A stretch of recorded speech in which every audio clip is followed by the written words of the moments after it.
Tanguay électronique, en première ligne.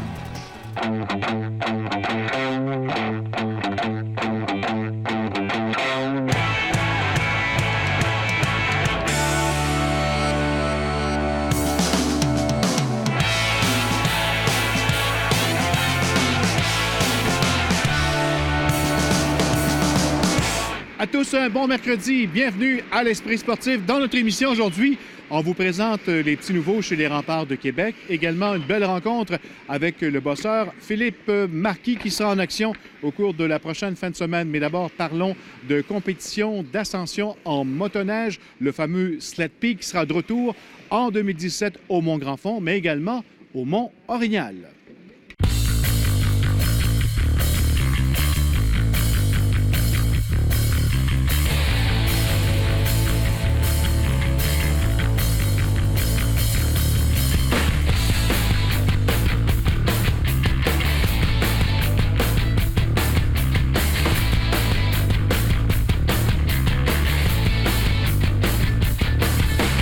Ça revient de plus belle cette année, pas une fois, mais deux fois.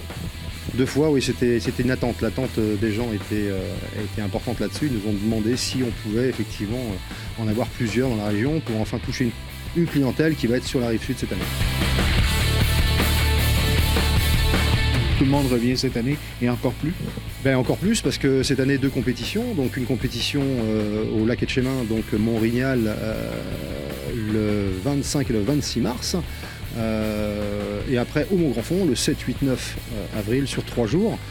Effectivement, on a eu cette augmentation de pilotes, parce que maintenant on est à 130 inscriptions, l'année dernière on était à 53.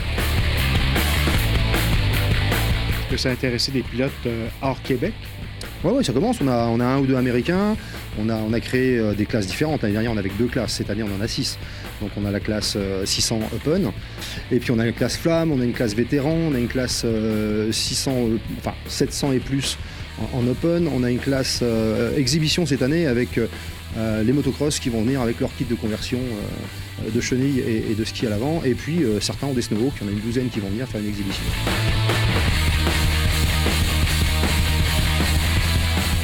Il va y avoir des énervés, ouais, ça. Il va y avoir des énervés parce que c'est vrai que beaucoup viennent, parce que beaucoup ont échoué de peu. Et ça, c'était pas loin, hein. Il y en a qui ça s'est joué à des fractions de secondes par moment. Mais c'est vrai que la totalité ne revient pas. Je n'ai pas fait mes calculs encore, mais je crois qu'il y en a au moins 80% qui reviennent, qui se réinscrivent, ça c'est sûr.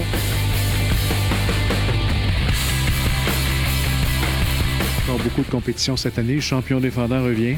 Oui, beaucoup de compétitions, beaucoup de gars du Saguenay qui ont très très bien fait l'année dernière. Tous les gars par chez nous de Charlevoix là, reviennent tous. Puis on a plus de participants. Là, on parle du double, même presque du triple avec les deux compétitions. Pour moi, le plus grand défi, c'est de gérer le stress là, parce que tu es devant du monde que tu connais. On n'est pas habitué de faire le motoneige devant du monde. Pour moi, personnellement, c'est le plus gros défi. D'avoir 2 épreuves cette année, c'est bon pour les compétiteurs? Oui, ça va être très bon. L'année passée, on n'avait rien qu'une épreuve. Après la première, on se disait j'aimerais ça que ça se refasse demain, la semaine prochaine. Tandis que là, avec la première, on va toujours avoir la chance, si ça va mal, de se reprendre ou si ça va bien, de défendre ce qu'on a acquis dans la première. Un site l'an passé, 2 cette année. Est-ce qu'on voit encore plus grand pour les prochaines années? Est-ce qu'on va en faire un circuit de Sled Peak? Oui, ça serait bien. Maintenant, c'est comme dans toute chose. Quand on crée un événement comme celui-ci, c'est vrai que, il est super bien, il a été super bien accueilli, ça a été une très très belle réussite. Maintenant, quelle va être sa durée de vie? Est-ce que dans les 5 ans, les gens vont commencer à laisser tomber? On ne sait pas vraiment où on va. Effectivement, en créant une ligue, on va développer un sport qui n'existe pas encore au Québec. Ça serait peut-être pas mal de le faire. Maintenant, c'est un métier à temps plein. Moi, je le vois à titre professionnel avec Eric Turgeon et toute l'équipe qui travaille avec nous. On est tous des amateurs, on fait ça en tant que bénévole et je peux vous dire que c'est quand même très très lourd à gérer. Compétition évidemment ouverte au grand public. Il y a quand même beaucoup de place pour assister encore à cette compétition. Au Mont-Grand-Fond, on l'a vu l'an passé, mais également au Mont-Orignal. Oui, bien sûr. Et puis surtout, notre habitude, on va reprendre l'habitude de faire un espèce de mini-salon dans le bas, avec tous les stands. Il y aura Scott avec Importation Thibault, il y aura Adréaline qui sera là, tous ces gens-là vont être présents, et puis refaire un espèce de salon où les gens vont pouvoir un peu voir les nouveautés, puisqu'en plus ça tombe bien, ça sera après les sorties des motoneiges 2018. Donc ça sera parfait.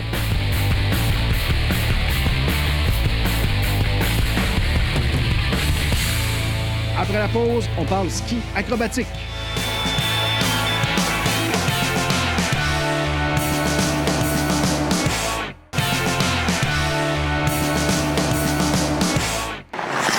Parlons maintenant de ski acrobatique. C'est en fin de semaine que reprend les activités de la Coupe du monde, entre autres du côté de Lake Placide, où on retrouvera Philippe Marquis, le bosseur de la région de Québec qui a profité de 2 semaines de vacances pour aller faire un petit tour à Stoneham. Et mon confrère Jonathan Fournier en a profité pour le rencontrer.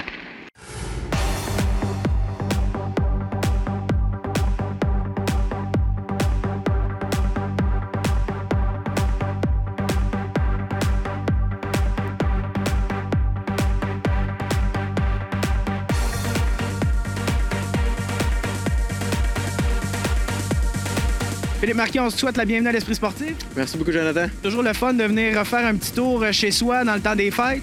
Oui, vraiment. Puis on a un vraiment beau début de saison cette année. J'étais à Stoneham ici. C'est ici que j'ai commencé à skier quand j'étais haut comme 3 pommes là, à 3 ans. Petite activité avec des jeunes du club de ski de Stoneham. Qu'est-ce qu'on fait aujourd'hui?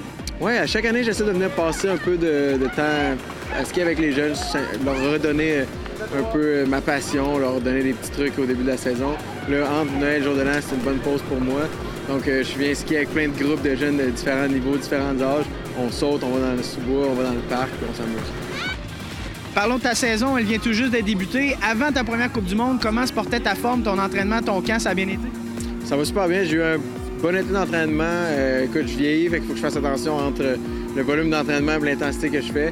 Mais je suis vraiment en forme, puis à moins de 2 ans des Jeux olympiques, c'est vraiment l'objectif ultime. Next skier from Canada, Philippe Marquis. And we are ready for you, Philippe. Début de saison a bien été. J'ai commencé avec une 6e position en Finlande. Donc, première Coupe du monde est faite. La classe est cassée. Puis, on a une grosse saison qui s'en vient et qui commence dès le début de janvier. Lorsque tu t'es présenté en Finlande, tu te sentais en confiance, la forme était bonne? Oui, la piste en Finlande, c'est toujours une Coupe du monde que j'aime. C'est une Coupe du monde où j'ai eu beaucoup de succès dans le passé. Donc, j'ai commencé vraiment l'année en force.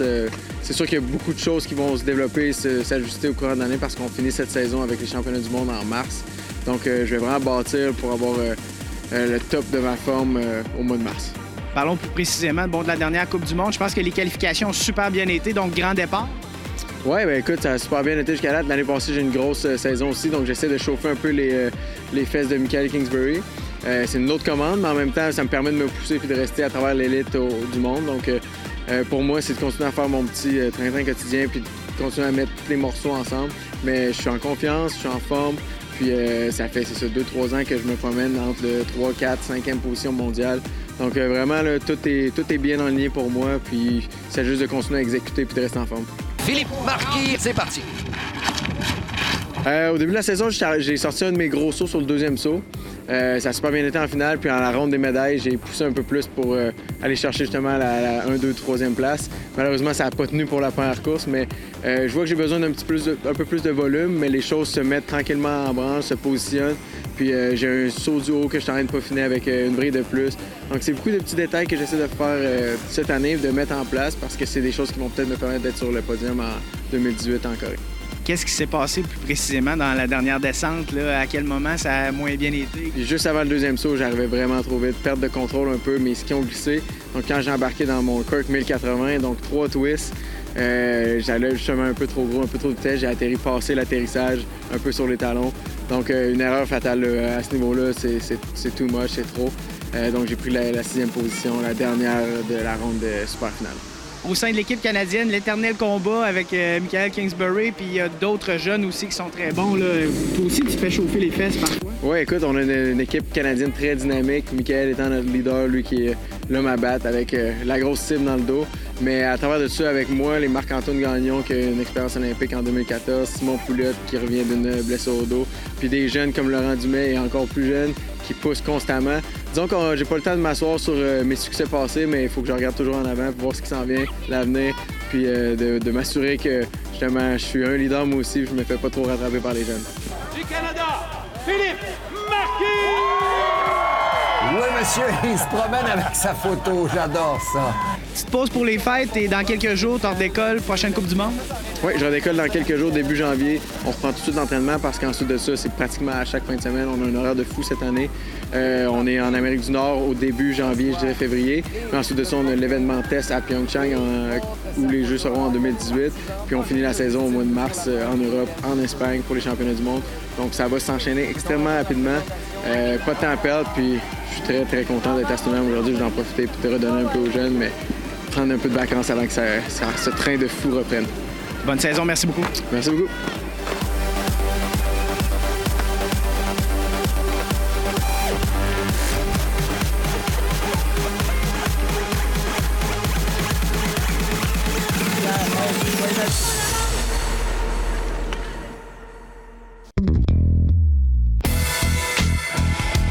Les Remparts étaient de retour à l'entraînement, un premier depuis leur voyage en Abitibi.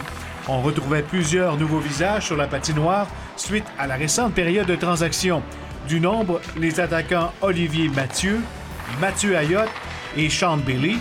En défensive, Benjamin Gagné et Samuel Hould, ainsi que le gardien Derek Baribeau. Comment on se sent? Ah, c'est sûr, c'est spécial. J'ai regardé Remparts depuis que je suis jeune, je viens de Québec. Puis j'ai bien aimé ça. C'est intense, là, mais je suis bien content. Je reviens chez nous, là, dans ma famille, mes amis. Je suis bien content. C'est un nouveau départ pour moi. C'est sûr, c'est spécial. Là. C'est un rêve d'enfance qui se réalise. Je veux dire, jouer junior majeur, c'est quelque chose. Mais en plus, jouer dans ta ville, à Québec, dans le centre du Vidéotron, c'est énorme. Là. La façon qu'ils essaient de rebâtir leur équipe, je me voyais dans les plans, mais il y a eu un autre... J'ai pris un autre chemin finalement, mais je suis très heureux. Là. Je m'en viens à Québec, les Remparts, avec mes amis. Fait que je suis bien content. Ben oui, c'est sûr que c'est une fierté de jouer pour les Remparts. Tout le monde sait que c'est une super belle organisation, puis c'est super le fun. À Victo, on était 4-20 ans, donc je m'attendais pas à être échangé, mais je m'étais dit que ça allait pas être une surprise si jamais ça allait arriver. Donc quand c'est arrivé, j'étais pas surpris. Mais j'étais content. C'est une équipe très jeune, mais en même temps, on est quand même très compétitif. C'est ça qui est le fun là-dedans. Donc les vieux, il faut aider les jeunes là-dedans, puis on va bien faire ça jusqu'à la fin de l'année. On vous rappelle que les Remparts de Québec seront en action ce jeudi soir, alors que l'Armada de Blainville-Boisbriand sera le visiteur au Centre Vidéotron. Voilà, c'était l'Esprit sportif pour aujourd'hui. Bye-bye. À demain.